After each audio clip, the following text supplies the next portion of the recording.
Hi everyone, welcome to the Bare Minimum Education. So, after the UPSC Prelims 2023, which was conducted on 28th of May, everybody is looking for Plan B options. तो पिछली video में हमने कुछ 3 categories discuss की थी कि क्या हो सकती हैं प्लान बी ऑप्शंस की। पहली, अगर आप एक सर्टेन बैकग्राउंड से आते हैं, आप इकोनॉमिस्ट हैं, आप इंजीनियर हैं, आप डॉक्टर हैं, तो आप अपने बैकग्राउंड रिलेटेड जॉब ले सकते हैं। सेकेंड कैटेगरी, अगर आप गवर्नमेंट एग्जाम्स को एक्सप्लोर करना चाहते हैं, आप गवर्नमेंट एग्जाम ही देना चाहते हैं कोई। थर्ड कैटेगरी, अगर आप फ्रीलांसिंग या कुछ प्राइवेट स्फीयर में अपना करना चाहते हैं। थर्ड कैटेगरी में हम किसी और दिन बात करेंगे, लेकिन जो सेकेंड कैटेगरी है एग्जाम्स की कैटेगरी, उसमें कैंडिडेट्स का सबसे बड़ा डिलेमा इस टाइम पे ये है कि हम एग्जाम तो देना चाहते हैं लेकिन फॉर्म्स ही नहीं है। फॉर्म्स जा चुके हैं, लास्ट डेट जा चुकी है अप्लाई करने की। इनफैक्ट अब तो बहुत सारे पेपर्स के जो प्रीलिम्स है वो आने वाले हैं। आप जानते हैं ईपीएफओ के बारे में 2 जुलाई 2023 को इसका पेपर है। 17 मार्च को लास्ट डेट थी अप्लाई करने की। आप यूपीपीएससी के बारे में भी जानते हैं, 10 अप्रैल को लास्ट डेट थी अप्लाई करने की। इनफैक्ट इनका प्रीलिम्स हो भी चुका है 14 मई को। अब हमारे पास कौन से ऐसे ऑप्शंस हैं फॉर्म्स के? तो देखिए, 2 ऑप्शंस जो बहुत ही ज्यादा अच्छे हैं, और ये 2 ऑप्शंस किन कैटेगरीज के लोगों के लिए बेस्ट रहेंगे हम वो भी डिस्कस करेंगे। ये वीडियो एक बहुत ही होलिस्टिक वे में प्लान की गई है, ताकि इस वीडियो को देखने के बाद आपको 100 वीडियोस और ना सर्च करनी पड़े कि अच्छा नेचर क्या होता है एग्जाम का। आइडिया तो मिल गया कि ऑप्शन हम देख सकते हैं, लेकिन क्या होता है पेपर, किन कैटेगरीज में होता है, किन स्टेजेस में होता है, कौन से रिसोर्सेज को हमें केटर करना पड़ेगा, एड्रेस करना पड़ेगा, किस तरह की चीज़ों को पेपर के लिए। तो सारी चीज़ें इस वीडियो में डिस्कस की जाएंगी। सेकेंड ऑप्शन जो है, it is a very good option. अगर आप प्राइवेट स्फीयर को भी एक्सप्लोर करना चाहते हैं, अपनी फ्रीलांसिंग का भी कुछ करना चाहते हैं, तब भी आई सिंसियरली सजेस्ट कि आपको सेकंड ऑप्शन जो है उसका फॉर्म भरना चाहिए। ओके, तो पहली कैटेगरी या पहला हमारे पास ऑप्शन क्या है? पहला ऑप्शन है आरबीआई ग्रेड बी का। I think this is a fantastic option, specially engineers के लिए। अगर आप कोरा पे पढ़ेंगे, या आप जानते भी हैं बहुत सारे लोगों को जिन्होंने in fact RBI grade B crack किया पहले, क्योंकि इंजीनियर्स के लिए थोड़ा इजी हो जाता है ये। पहले उन्होंने आरबीआई ग्रेड बी क्रैक किया, फिर उसके बाद साथ ही में प्रिपेयर करते करते they went into the IAS also. Okay, तो आरबीआई ऐसा नहीं है सिर्फ इंजीनियर्स के लिए, वैसे भी मैं आपको बताऊंगी कौन और लोग हैं, कौन सी और कैटेगरी ऑफ पीपल हैं जिनके लिए बहुत ही ईजी हो सकता है ये एग्जाम। ओके, लेकिन इसके लिए भी बहुत कम टाइम आपके पास है, सिर्फ 5 दिन और बचे हैं, यानी कि लास्ट दिन इनका अप्लाई करने का 9 जून है। ओके, तो 9 जून, यानी कि अगर आपको आरबीआई ग्रेड बी के लिए अप्लाई करना है तो आप 9 जून से पहले पहले 6 बजे से पहले पहले शाम के अप्लाई कर दीजिए। ओके, तो आरबीआई ग्रेड बी के बारे में हम देखें, सबसे पहली बात तो आपको ये पता होनी चाहिए आरबीआई ग्रेड बी के बारे में कि ये एक ऑफलाइन एग्जाम नहीं है। इन द सेंस ये एक कंप्यूटर बेस्ड एग्जाम है। ओके, तो अगर हम, जैसे कि मैंने पिछली वीडियो में बताया था कि इसका प्रीलिम्स, मेंस और इंटरव्यू होता है, जैसे आप यूपीएससी में देखते हैं, लेकिन इसमें हम इसको फेज 1, फेज 2 और इंटरव्यू कह देते हैं। Phase 1 is prelims, phase 2 is mains, and of course interview is interview. Okay, तो अगर हम प्रीलिम्स की बात करें तो प्रीलिम्स का नेचर क्या होता है, और प्रीलिम्स और मेंस यानी कि फेज 1 और फेज 2 दोनों ही कंप्यूटर बेस्ड होंगे। तो मेंस में अगर आप आंसर्स लिख रहे हैं, आप ऐसे लिख रहे हैं, आप इकोनॉमी के आंसर्स लिख रहे हैं, आप फिनेंस के आंसर्स लिख रहे हैं, it is all computer based. तो एक बेयर मिनिमम कंप्यूटर स्पीड आपकी होनी चाहिए। ओके, इतना कोई बहुत ज्यादा नहीं, और टाइम लिमिट भी होती है, इनफैक्ट वर्ड लिमिट भी होती है, तो बहुत ज्यादा कोई स्पीड नहीं चाहिए। आप जैसा रोज अपना लैपटॉप यूज करते हैं, पीसी यूज करते हैं, बस उतनी ही स्पीड चाहिए, पर फिर भी एक बेयर मिनिमम कंप्यूटर स्पीड होनी चाहिए। ऑलराइट, तो अगर हम प्रीलिम्स की बात करें तो प्रीलिम्स में आपको क्या क्या पता होना चाहिए, एक ब्रीफ हिंट मैंने आपको पिछली वीडियो में भी दिया था कि प्रीलिम्स के बारे में basically what all you should be knowing. Okay, तो एक और चीज मैं आपको बता दूं, 9 जून तो लास्ट डेट है अप्लाई करने की, लेकिन फेज 1 यानी कि प्रीलिम्स होगा कब, तो आपको ये भी पता होना चाहिए कि 9 जुलाई। ओके, 9 जुलाई को इसका फेज 1 है, और इसका मेंस कब है, यानी कि फेज 2 है 30 जुलाई को। तो अब आप कहेंगे प्रीलिम्स और मेंस में तो डिफरेंस ही बहुत कम है, गैप ही बहुत कम है, हम तो दे ही नहीं सकते ये पेपर। लेकिन मैं आपको बताऊंगी क्यों आप दे सकते हैं ये पेपर। ओके, ये गैप इनफैक्ट बहुत ही एप्ट है, क्योंकि एक ही सब्जेक्ट की तैयारी करनी है आपको इसमें, बाकी सब कुछ आपने यूपीएससी में पढ़ा हुआ है। और एक तो पेपर बिल्कुल ही जनरल है, आपकी बस इंग्लिश थोड़ी ठीक है तो आप ये पेपर दे के आ सकते हैं, इनफैक्ट बहुत अच्छे मार्क्स आएंगे आपके। ओके, तो हम पहले देख लेते हैं 9 जुलाई को, आई अगेन रिपीट, 9 जुलाई को इसका फेज 1 है, 30 जुलाई को फेज 2 है। ओके, और इनफैक्ट एक और चीज, अगर आप आरबीआई ग्रेड बी में भी एक्चुअली कुछ स्पेशलिस्ट्स के लिए भी पेपर होते हैं। फॉर एग्जांपल आपने एमए इन इकोनॉमिक्स की हुई है या ऐसा कुछ भी, तो आप जाके चेक कर सकते हैं। हम जनरल कैटेगरी की बात कर रहे हैं, general category in the sense जो एक जनरल कोई भी बच्चा दे सकता है। ठीक है, तो अब हम फाइनली बात कर लेते हैं फेज 1 की। ओके,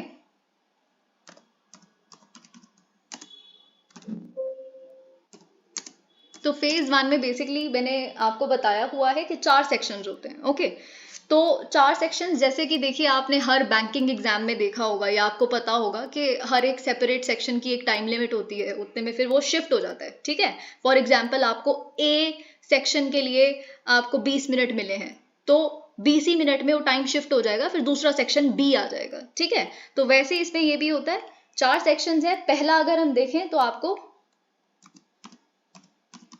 जनरल अवेयरनेस के बारे में बेसिकली बहुत सारे क्वेश्चंस, मैक्सिमम जो वेटेज है वो जनरल अवेयरनेस की है। ठीक है, तो यहाँ पे भी यूपीएससी के लिए जो भी आपने करंट अफेयर्स पढ़े हैं, इनफैक्ट अब सिर्फ करंट अफेयर्स नहीं आते, जो भी आपने इकोनॉमी का स्टैटिक पार्ट पढ़ा है ना, इकोनॉमी का स्टैटिक पार्ट, इनफैक्ट कुछ कुछ साइंस एंड टेक का भी स्टैटिक पार्ट इसमें आता है, तो ये आपका कवर हो जाएगा। लेकिन एक चीज, कई चीजें ना इसमें डेट्स या स्पोर्ट्स, किसने ये अवार्ड जीता, ये किया, ठीक है, वो कवर करना पड़ता है। तो इसमें बहुत सारे ऑप्शंस हैं, लेकिन आई थिंक आपको पता होगा एक अनुज जिंदल करके एक कोचिंग इंस्टीट्यूट है, या फिर और भी बहुत सारे कोचिंग इंस्टीट्यूट्स हैं। ये लोग फ्री में एक अपनी मैगजीन निकालते हैं। ठीक है, तो आई थिंक इनकी मैगजीन का नाम स्पॉटलाइट है। ये मैं आपको एक जनरली बता रही हूँ कि आपको पता होने चाहिए, आप इनफैक्ट और किसी सोर्स से भी कवर कर सकते हैं। ठीक है, तो आपको बस क्या करना है, जनरल अवेयरनेस के लिए स्पॉटलाइट पढ़नी है इनकी, बाकी तो ऑफकोर्स आपने अपने प्रीलिम्स के लिए कवर किया है। ऑफकोर्स देखिए, मैं आपको सिर्फ ऑप्शन दे सकती हूँ, एक खुद की स्ट्रैटेजी आपको खुद बनानी पड़ेगी कि कितना कम टाइम है, इसमें क्या किया जा सकता है। ठीक है, तो एक सेक्शन हो गया जनरल अवेयरनेस का। दूसरा सेक्शन होता है इंग्लिश लैंग्वेज का। I think this is very very easy, इसके लिए आपको कुछ प्रिपेयर करने की भी जरूरत नहीं है। ठीक है, तो इंग्लिश लैंग्वेज में इट इज वेरी इजी। तो आप एक बार लास्ट ईयर के कुछ पेपर्स देख सकते हैं। जो थर्ड सेक्शन होता है प्रीलिम्स में, वो है क्वांट का। क्वांट की कट ऑफ बहुत ही कम जाने लगी है पिछले कुछ समय से। आई थिंक लास्ट ईयर तो 4.5 थी सिर्फ। ठीक है, इस सेक्शन की कट ऑफ सिर्फ 4.5 थी, तो आप समझ सकते हैं कि डुएबल है क्वांट। ठीक है, और क्वांट में भी मैं आपको बता देती हूँ, आप एक सेक्शन है उसको बहुत अच्छे से, 2-3 सेक्शन है उसमें से एक सेक्शन है नंबर सीरीज करके। ठीक है, तो वो आप अपने सीसेट के लिए पढ़ते हैं, उसके लिए प्रिपेयर करके जा सकते हैं। तो हमने 3 सेक्शन देख लिए, एक general awareness, second is English language, third is quant which is nothing but your CSAT, and fourth is reasoning. Reasoning is also quite doable. अब देखिए क्या है ना, ये 4 सेक्शंस हैं, अगर आपको प्रीलिम्स निकालना है ना, आप लो हैंगिंग फ्रूट्स पकड़िए। ठीक है, आप एक बारी थोड़ा गो थ्रू कीजिए कि क्या पास्ट ईयर्स में पूछा जा रहा है। आपको रीजनिंग में जैसे पता चलेगा पजल्स बहुत आ रही हैं, या फिर कोडिंग डी कोडिंग बहुत ज्यादा आ रहा है, इट इज डुएबल। ठीक है, कुछ 3-4 सेक्शन ऐसे पकड़ लीजिए जो जितना टाइम आपके पास बचा है, और काफी समय है देखा जाए तो 9 जुलाई तक का, तो आप उसे प्रिपेयर कर सकते हैं। रीजनिंग प्रिपेयर कर सकते हैं, क्वांट प्रिपेयर कर सकते हैं, इंग्लिश की जरूरत नहीं है, फिर भी देख लीजिए, क्योंकि एटलीस्ट आपको पता होने चाहिए किस तरह के क्वेश्चंस आ रहे हैं, और जनरल अवेयरनेस भी डुएबल है। ठीक है, तो ये तो हमारे प्रीलिम्स के बारे में हो गया। लेकिन एक चीज जो मुझे लगता है, आपको 2-3 मॉक्स देने चाहिए मिनिमम, ताकि आप वो सिमुलेट कर सके खुद को कि अच्छा इतने, क्योंकि यूपीएससी के प्रीलिम्स में क्या होता है, कोई ऐसी टाइम लिमिट नहीं है ना, कि इकोनॉमी के सेक्शन को इतना, आर्ट एंड कल्चर को इतना, लेकिन वहाँ है। तो एक बार ही खुद को देख लीजिए कि आप, और हर एक सेक्शन की एक सेपरेट कट ऑफ जाती है। ठीक है, जैसे क्वांट की मैंने बताया आई थिंक 4.5 थी लास्ट ईयर की, तो एक बेयर मिनिमम हर सेक्शन की कट ऑफ तो आप क्लियर कर ही लेंगे, लेकिन एक ओवरऑल कट ऑफ भी जाएगी, फॉर एग्जाम्पल 60, 70 ऐसे जो भी। तो वो आपको फिर कोई एक सेक्शन पकड़ना होगा जिसमें आप बहुत अच्छा स्कोर करें और ओवर कॉम्पनसेट कर लें किसी एक वीक सेक्शन को, समझ रहे हैं ना? इस तरह से स्ट्रैटेजाइज कीजिए, तो ये आपका फेज 1 हो जाएगा। मैं बहुत ब्रीफली आपको फेज 2 के बारे में बता देती हूँ।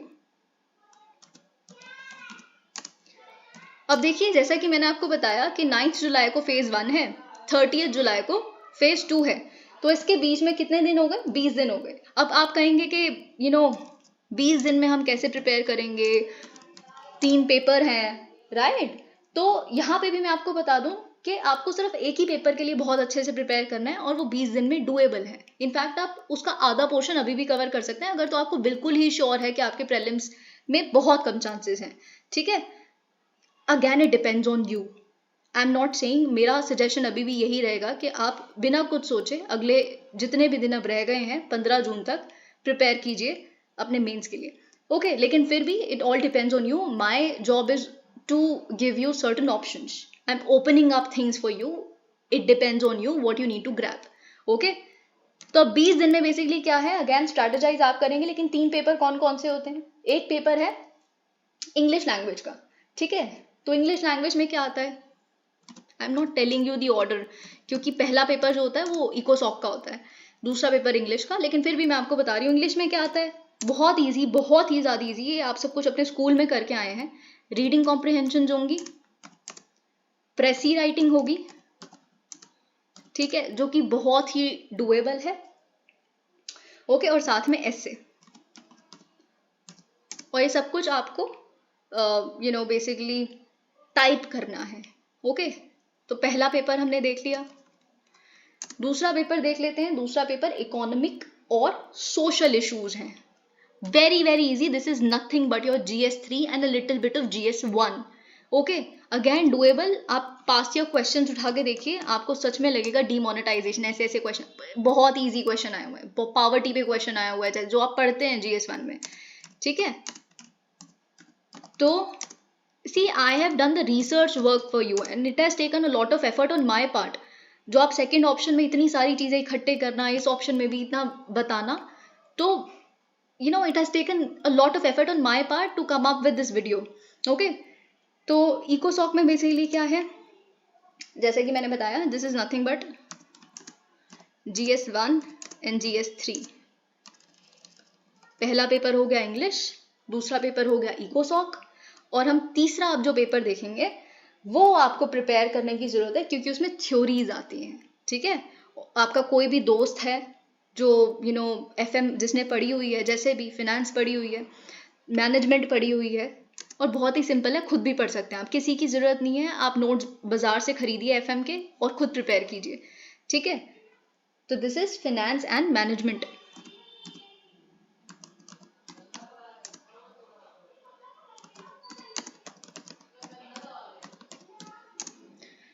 तो ये 3 पेपर हमने डिस्कस कर लिए। तो ये this was all about RBI grade B, okay? और फिर इंटरव्यू की जो नोटिफिकेशन है वो बाद में आएगी जब आप दोनों स्टेजेस से ओवर हो जाएंगे। अब हम अपने सेकंड ऑप्शन पे आते हैं, विच इज HPPSC, यानी कि हिमाचल प्रदेश PSC। अब आप सोचेंगे कि ये कैसे हो सकता है and all of that, okay?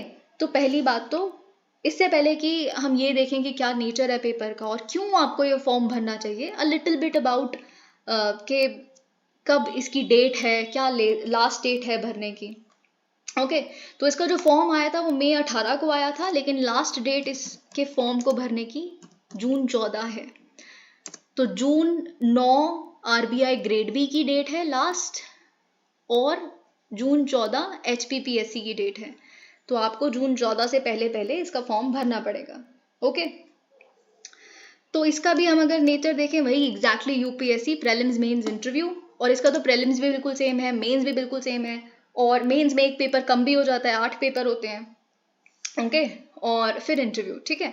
तो अगर हम देखें कि इसके प्रीलिम्स में क्या करना है आपको, एग्जैक्टली जो आपने इस बार के प्रीलिम्स के लिए प्रिपेयर करा था वही आपकी बेसिक नॉलेज है, वही आपके बेसिक रिसोर्सेज हैं, वही बहुत ही इजी है और कुछ भी नहीं आपको पढ़ना उसके लिए, ठीक है? लेकिन एक चीज जो आपको और एक्स्ट्रा पढ़नी पड़ेगी वो है, so this is nothing but UPSC prelims plus Himachal Pradesh specific GK और हिमाचल प्रदेश स्पेसिफिक थिंग्स। तो हिमाचल प्रदेश स्पेसिफिक क्या क्या आपको पढ़ना है इसमें, अब आप सोचेंगे कहाँ से पढ़ेंगे, लेकिन हम पहले देख लेते हैं। तो आपको हिमाचल प्रदेश की हिस्ट्री पता होनी चाहिए, आपको ज्योग्राफी पता होनी चाहिए, आपको पॉलिटी और आर्ट एंड कल्चर भी पता होनी चाहिए, ठीक है। तो ये सब कुछ आपको बेसिकली हिमाचल प्रदेश से रिलेटेड पता होना चाहिए। ओके, फिर इसके बाद आ जाता है second paper which is CSAT. और डरिए मत, इनका सीसैट वैसा नहीं होगा जो आपने इस बार यूपीएससी में दिया, ठीक है। तो प्रीलिम्स के लिए अब आप कहेंगे कि ये तो ठीक है, लेकिन ये हिमाचल प्रदेश वाली चीज कहाँ से पढ़े अगर आप हिमाचल प्रदेश को बिलोंग नहीं करते। ऑफ कोर्स अगर आप करते हैं तो आपको पता है। और तो आपको बेसिकली हिमाचल प्रदेश स्पेसिफिक एक बुक आती है जोगता एकेडमी की।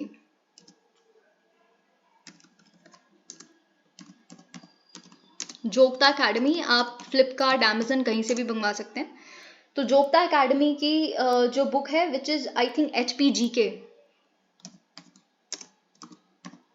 आप ये रेफर कर सकते हैं। सिर्फ जो भी आपकी प्रीलिम्स की इंफॉर्मेशन है वो, ओके, और जो आपने यूपीएससी के लिए प्रिपेयर किया, और साथ में ये एक किताब है जोगता एकेडमी HPGK, ओके, ये पढ़ लीजिए। अगर आप चाहें या तो आप देखिए हिमाचल प्रदेश की वेबसाइट पे जाके, HPPSC की वेबसाइट पे जाके बेसिकली डाउनलोड कर लीजिए प्रीवियस ईयर क्वेश्चंस, उनको सॉल्व करने की कोशिश कीजिए जैसे भी। लेकिन अगर आप बहुत ज़्यादा मेहनत नहीं करना चाहते तो आप बेसिकली जोगता एकेडमी के ही, Jokta Academy is not my academy और I'm nowhere associated with it. I have done the research work for you basically, ताकि आपको bare minimum जो resources करके आपका पेपर निकल सकता है वो बताया जाए, ठीक है। तो जोगता की ही बेसिकली पास्ट 10 years आते हैं, आप उन्हें भी ऑर्डर कर सकते हैं। एक और चीज़ मैं आपको बता दूं, अगर तो आपको जोगता एकेडमी के HPGK नहीं पढ़नी तो एक और बुक का मैं आपको दे सकती हूँ। इसके अलावा इसमें से कोई एक पढ़नी है आपको, ठीक है। तो बेसिकली उसमें आप क्या कर सकते हैं, आप हेलियोस 360 डिग्री पढ़ सकते हैं, ओके। तो you can go with Helios also. तो ये तो बेसिकली आपका प्रीलिम्स की प्रेपरेशन हो गई, ओके। और देखिए इससे पहले कि हम इस पे जाएं कि क्या रीजंस हैं कि आपको ये देना ही चाहिए, है ना, SPPSC, हम देख लेते हैं कि मेंस का क्या इसका नेचर है।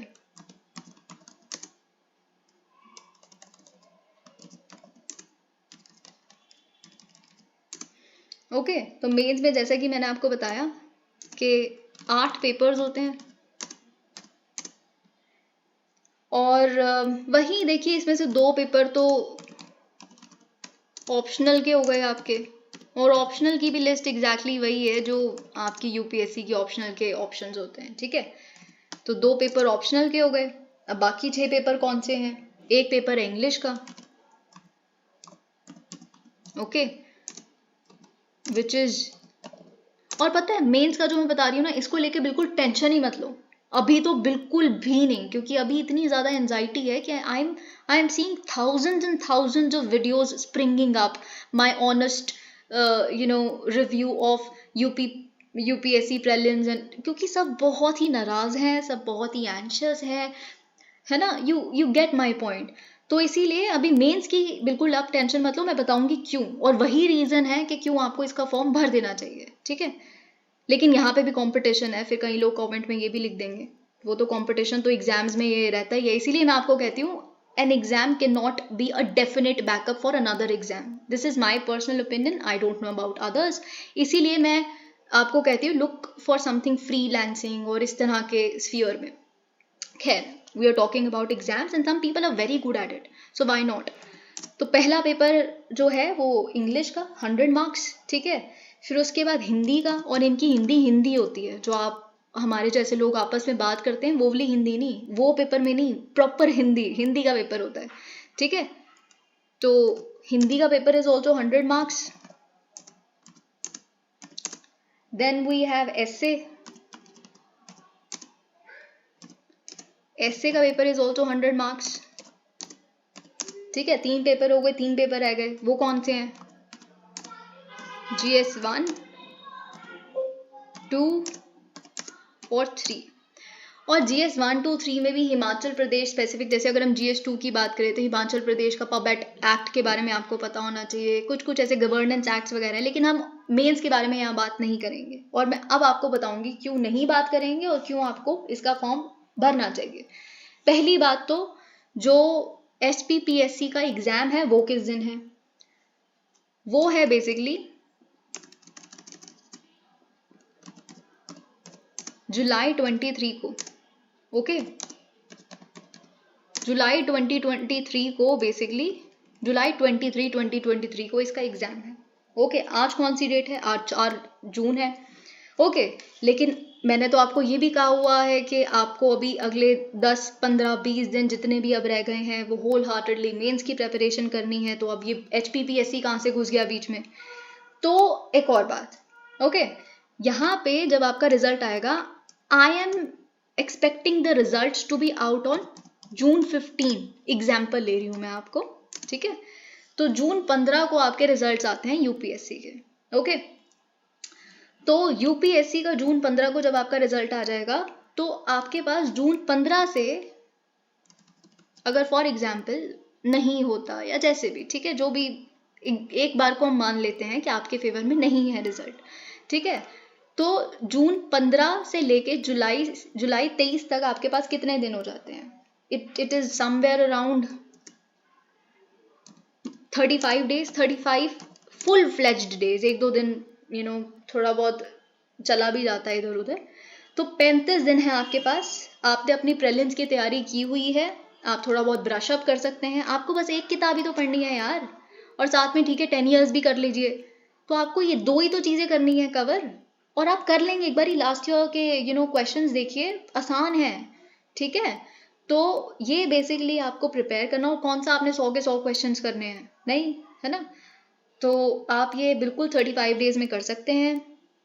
और जुलाई 23 को आपका प्रीलिम्स है। तो अभी आपको सिर्फ और सिर्फ प्रीलिम्स के बारे में सोचना चाहिए, मेंस के बारे में नहीं सोचना चाहिए। अब ये क्यों? क्योंकि मैं आपको एक और बात बता देती हूँ कि HPPSC का जो लास्ट ईयर का, which is basically last to last year, ठीक है, लास्ट टू लास्ट ईयर का पेपर बेसिकली हुआ है 16 अक्टूबर को इनका प्रीलिम्स हुआ था। Okay, this is 16 October 2022। और फिर इनका मेंस पता है कब हुआ? और ये भी, इसमें भी 2-3 बार पोस्टपोन हुआ, 2-3 बार अप्लाई करने की डेट एक्सटेंड हुई, ठीक है? तो इसके बाद इनका मेंस बेसिकली हुआ 3 से 11 फरवरी 2023 में। थोड़े टाइम पहले तो रिजल्ट्स आए हैं इनके। ओके, तो आप देख सकते हैं कितना बड़ा गैप है। तो अगर आप सोचिए, हाइपोथेटिकली इमेजिन कीजिए, जून 15 को आपके रिजल्ट आते हैं, आप कैसे भी करके 35 दिन साथ में ये प्रिपेयर करके आप अपना प्रीलिम्स दे देते हैं। प्रीलिम्स देने के बाद आप भूल जाइए कुछ भी, ठीक है? क्योंकि मेंस की तो डेट ही नहीं पता किसी को, मेंस कब होगा कब नहीं होगा, जब डेट आएगी तो देखेंगे, ठीक है? और वैसे भी जो मेंस के पेपर हैं उसमें बस आपको हिमाचल प्रदेश स्पेसिफिक चीज़ें पढ़नी है, आप UPSC के लिए प्रिपेयर कर ही रहे थे, ठीक है? और ऑफ कोर्स ब्रश अप करना है, जस्ट टॉकिंग हाइपोथेटिकली। तो आप उसको प्रीलिम्स को दीजिए फुल फ्लेजेड वे में तैयारी करके, और प्रीलिम्स आपका निकल जाएगा। फिर उसके बाद आप भूल जाइए, जो भी आपको आगे अपना काम करना है, फ्रीलांसिंग करनी है, प्राइवेट स्फीयर में कुछ करना है, जो भी करना है कीजिए। और फिर जब नोटिफिकेशन आ जाएगी, मेंस की तैयारी कीजिए, मेंस दे के आइए, फिर इंटरव्यू होगा, जैसे भी रिजल्ट आपके फेवर में आ सकते हैं, ठीक है? तो आप HPPSC के बारे में सोच सकते हैं। So these were the 2 options, and जो थर्ड कैटेगरी का प्लान भी ऑप्शन है, यानी कि प्राइवेट स्फीयर में क्या किया जा सकता है, उस पर we will definitely make a video. Okay, thank you so much.